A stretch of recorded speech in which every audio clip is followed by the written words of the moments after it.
Are you ready to learn the true origin of Sleeping Beauty? Forget about romance, kisses, and happy endings. This story is darker than you can imagine. A long time ago, in a distant kingdom, there lived a young woman named Talia, so beautiful that she seemed to have been sculpted by the gods. However, her life was marked early on by a cruel prophecy. When she was born, the wise men of the kingdom predicted that, upon pricking her finger on a spindle, she would fall into a deep sleep from which she would never awaken. Talia's parents, desperate to save her from such a fate, banished all spindles from the kingdom, as if they could escape the inevitable curse that hung over their daughter's life. But fate, it always finds a way. And one day, while exploring the castle, Talia found a spindle hidden in the shadows of an old room. Curious, as any young woman her age would be, she touched the sharp point, and in that instant, her life ebbed away into a sleep as eternal as death itself. Her body was laid upon a velvet bed, like a beautiful statue,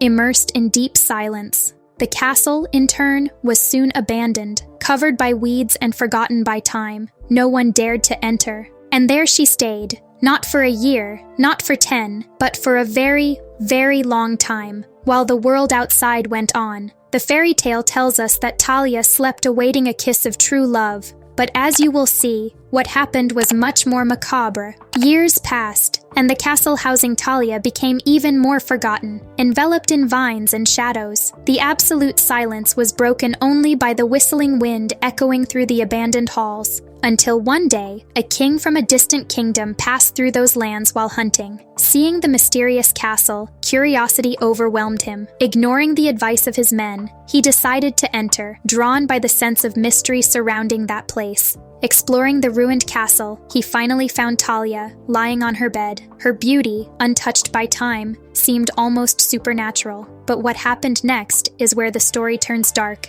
The king, driven by cruel desire, did not see in her a princess to be saved, but rather an object to be possessed. Without any gesture of affection or an attempt to break the spell, he approached Talia's inert body, and there, in her deep sleep, he committed the vilest act. Talia, defenseless in her unconsciousness, was violated by the king, her vulnerability exploited while she remained trapped in her eternal slumber. Satisfied, he left her as he had found her, without ever trying to awaken her, without even looking back.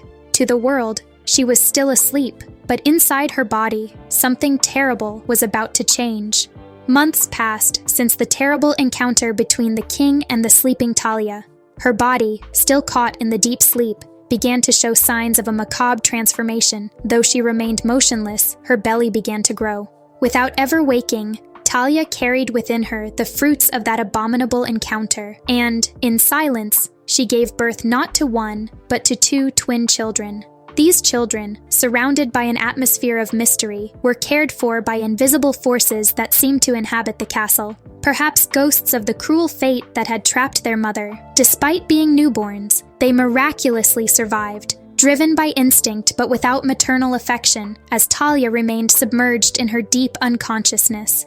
The shadows that surrounded that place heard the soft cries and whimpers of the babies, but no one dared to approach. The story continued, still without awakening the young princess from her endless sleep, but this quiet was about to be abruptly and disturbingly interrupted.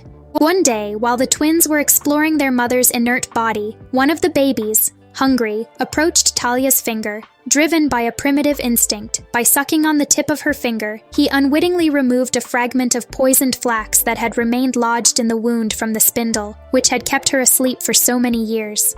At that moment, Talia, after so long, finally awoke. But what brought her back to reality was not a kiss of love or the presence of a heroic prince, but the cries of the children who, somehow, had come from her body without her ever being aware of what had happened. Confused and in shock, Talia looked at the 2 little ones beside her, and reality began to unfold before her eyes, like a nightmare from which she could not wake. The 2 babies, with innocent yet tragic faces, were living proof of the abuse she had suffered while trapped in her eternal sleep. And so, Talia did not wake to a new beginning, but rather to the start of a torment, with fragmented memories of what had happened while she was defenseless. Talia, still bewildered by her sudden awakening and the inexplicable presence of the children, tried to make sense of the chaos her life had become. But the grim truth would not take long to reveal itself. Shortly after her awakening, the king, the same one who had violated her sleep, returned to the castle. Perhaps the weight of his conscience had led him back, or, more likely,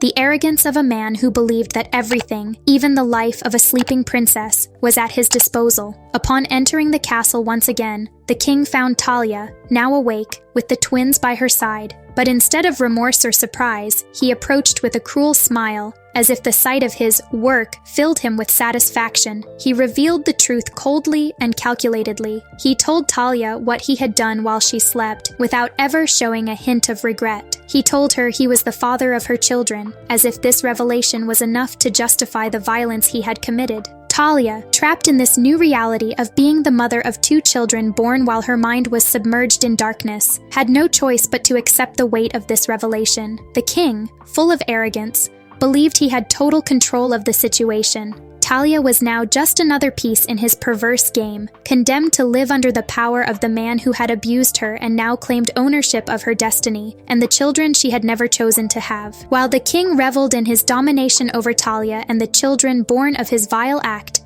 another figure emerged from the shadows with equally perverse intentions: the queen. The king's wife soon discovered what had happened. Driven by uncontrollable hatred and burning jealousy, the queen felt her pride shattered upon learning of the existence of the twins, the product of her husband's betrayal with the mysterious and beautiful Sleeping Beauty. The queen's fury consumed her. She devised a macabre plan, more perverse than any common revenge. Using her authority and deceit, she ordered that the children be brought to the palace.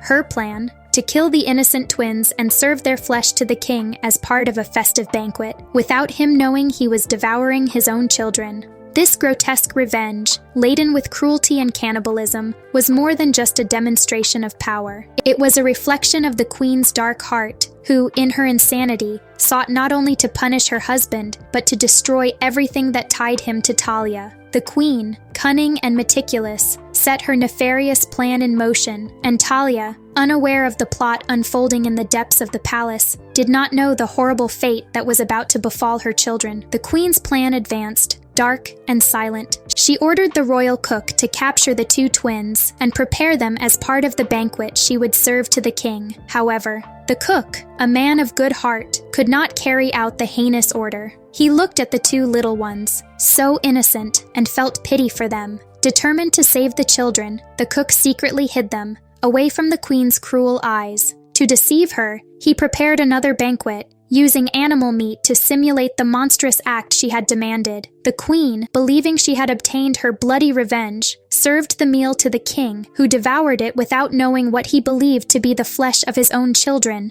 However, the queen's dark satisfaction was short-lived. Upon discovering that she had been deceived, her hatred overflowed. In a fit of fury, she decided that Talia would be her next victim. Not content with attempting to destroy the twins, she planned something even crueler for the princess. She ordered that Talia be burned alive in a public square, in front of everyone, as one final demonstration of power and cruelty. The queen was about to carry out her final revenge, and tragedy seemed inevitable. When all seemed lost, and Talia was about to face death in the flames, the king finally discovered the truth. His wife's cruel plot was revealed, and he, in a rare moment of rage, decided to intervene. Upon learning that the queen had tried to murder his children and had planned Talia's death, he showed no mercy. The king ordered that the queen be thrown into the fire she had prepared for Talia, condemning her to perish in the flames of her own wickedness. Thus, the queen met her end, destroyed by the same cruelty that had consumed her for so long. As for the king, in an act of repentance, or perhaps just to maintain control of the situation, he decided to stay with Talia and the twins, taking them back to his kingdom. The princess, still trapped in the cycle of abuse and manipulation, now found herself alongside the man who had been the source of so much suffering, but who, ironically, was also the father of her children. In the end, Talia survived, but her freedom was never truly gained. Fate had freed her from an eternal sleep, only to imprison her in another form of submission. The moral of the story, dark and disturbing, echoes the final words of the original tale. Fortune favors the fortunate, and everyone can do whatever they want if they are lucky enough. And so, The story ends, not with a happy ending, but with a grim reminder of how power and fortune can shape destinies, even in the cruelest of circumstances.